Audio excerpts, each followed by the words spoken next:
Today we'll talk about singing in worship. I've tried a lot of different things and I've learned a lot over the years, and I just want to share that with you guys, especially those of you who are just starting out. Or maybe you're like me and you get sort of cemented in a certain way of thinking. And so hopefully by sharing what we've learned with each other, we can make progress. So first thing I want to point out are the different sort of styles that you'll see with worship singers. The first one, the most prominent one, might be the old country Baptist sound. So I'll take an old hymn so we don't get copyright strikes on YouTube. But if we sing the old opera style, it usually sounds something like this. Come, thou fount of every blessing, tune my heart to sing thy grace. Very sweet. I don't know, kind of nice. It has a bigness to it that might sound a little intimidating, or as if the worship leader is doing his thing and everyone might just want to listen. So that might have the opposite effect of including people in. And we'll talk about why in a second. You can disagree. This is all just my opinion, right? I would love your opinions in the comments there. So that's the opera guy. Then we have one called the blues rocker. This one is more of a, well, I guess it comes out of gospel. It comes out of gospel style. But the one that's kind of out there now, Brandon Lake, the one that goes, I searched the world, but it couldn't fail me. Man's empty praise, treasures that fade, are never enough. So kind of a blues thing, with some trailing vibrato phrases falling off, kind of a barking, I searched the world. Okay, kind of a cool sound. I actually like the raspy blues sound. To me, it actually, gospel sound has sort of the world is a hard place, but we're gonna make it through kind of a sound. Like the pain of the world, there's something mysteriously beautiful behind everything, even the hard things. So I like that raspy blues sound. I think it's cool. The problem with it is it can be hard for a congregation to sing along with those style songs. I search the world. It's kind of a thing. So it's hard for the congregation to feel like we're singing along with a nice steady beat. But it's still cool. There's one that I call the untrained. This is one of my favorites. The downside to the untrained voice is they're not going to impress people, and they're not going to have a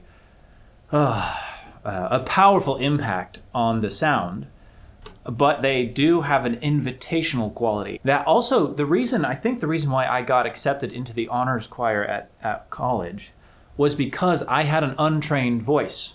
The trained singers, the master's degree singers and the PhD singers, had these big, majestic voices, very, very unique sounding with lots of texture and character, and they didn't get in the choir because their voices didn't blend.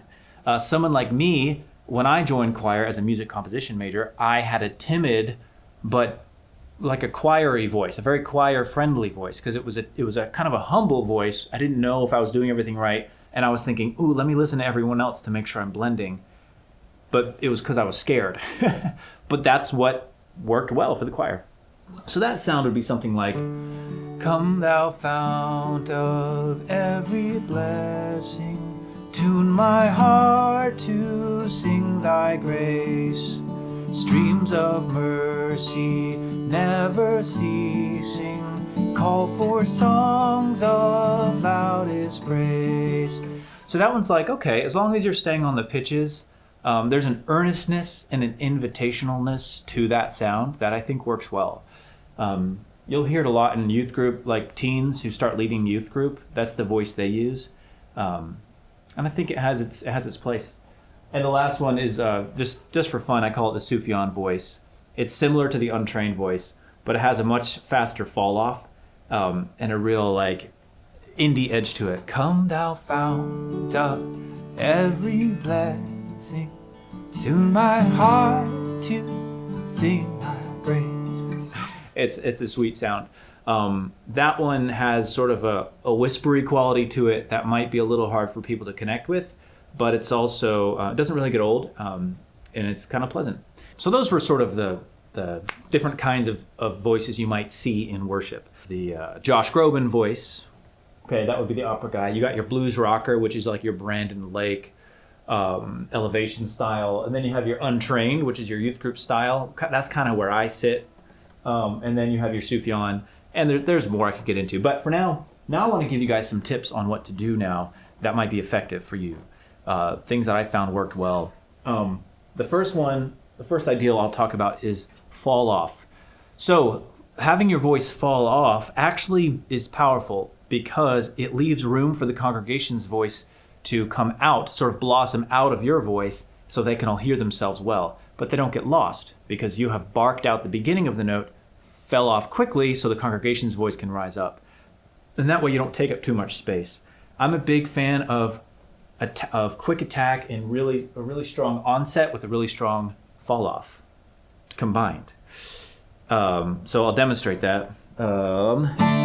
Come thou fount of every blessing, tune my heart to sing thy grace.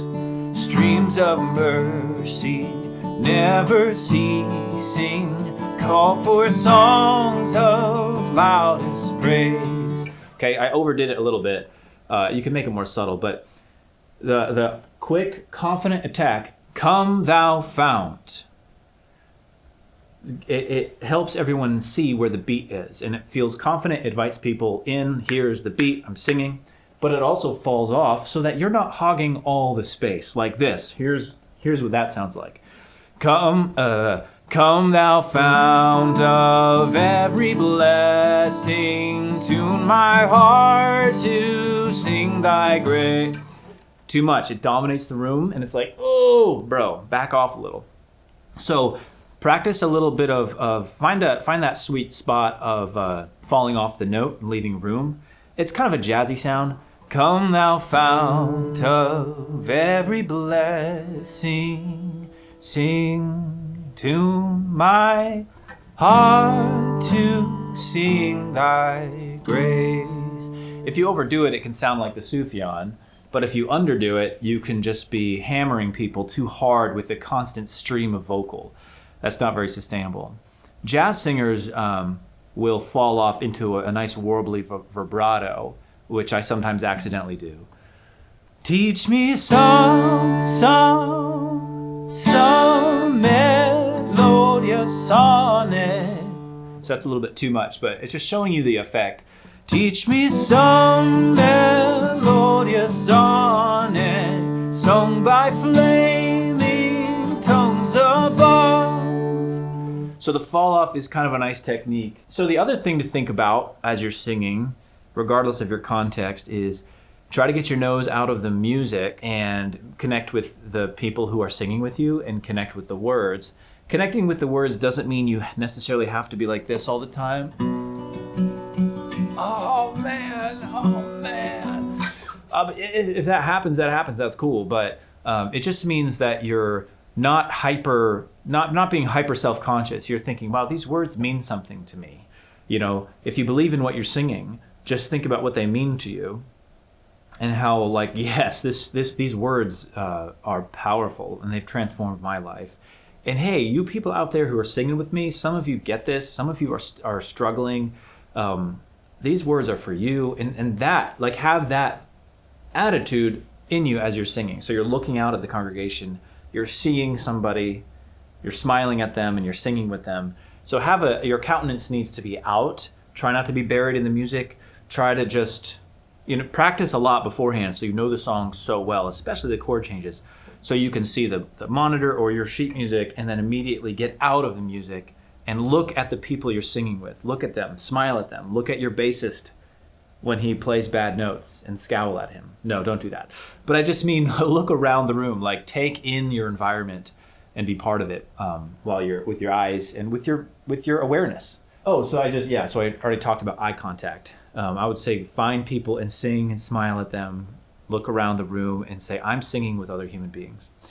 All right. Well, I'm gonna give you a few bonus tips here too when it comes to singing. One thing that you might want to watch out for is the overly angsty or sensual sound. Come thou fount of every blessing, tune my heart to sing thy grace. Oh, a little bit too much. It's kind of like you're whispering in their ear. And it can feel a little creepy, all right?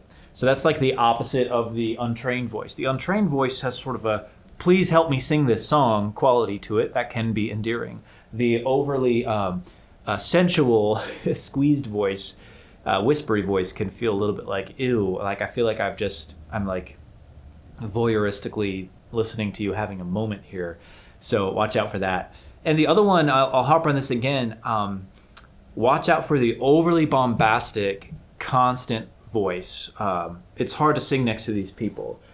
Come thou fount of every blessing. It's like that just hurt my ears. I hurt my own ears just then. I didn't know that was possible. Find the voice that works for you, but have a reason for it. Understand why it works for you. For me, I found the calling out the words and falling off quickly. So the confidence of calling it out, falling away quickly, and to get out of the way. I'm not saying this is the only way to sing ever. Come thou fount of every blessing, tune my heart to sing thy grace. Grace. Instead of grace. So the opposite of that would also be the violin swell. Which I think has a performative quality to it that works well for solos, but it tends to get a little maybe too artistic for just worship leading voices. So that would be something like, I guess I'd call this the violin style. Come thou fount of every blessing, tune my heart to sing thy grace. Right, just kind of swelling it. It's like when I play fake violin on the keyboard and I'm pushing up and down the velocity switch or whatever. That gets a little too milky, if you will, so too creamy maybe. Anyway, hope that's helpful. If this stuff is cool for you, let me know. If you have any questions that you'd like answered, write them in the comments or send me an email or go to my website, jaredmckenna.com. I have a form there you can fill out. Just let me know what you're interested in, what you want to hear about, what I can address and share with you that might be helpful. So, all right, thanks so much. See you next time.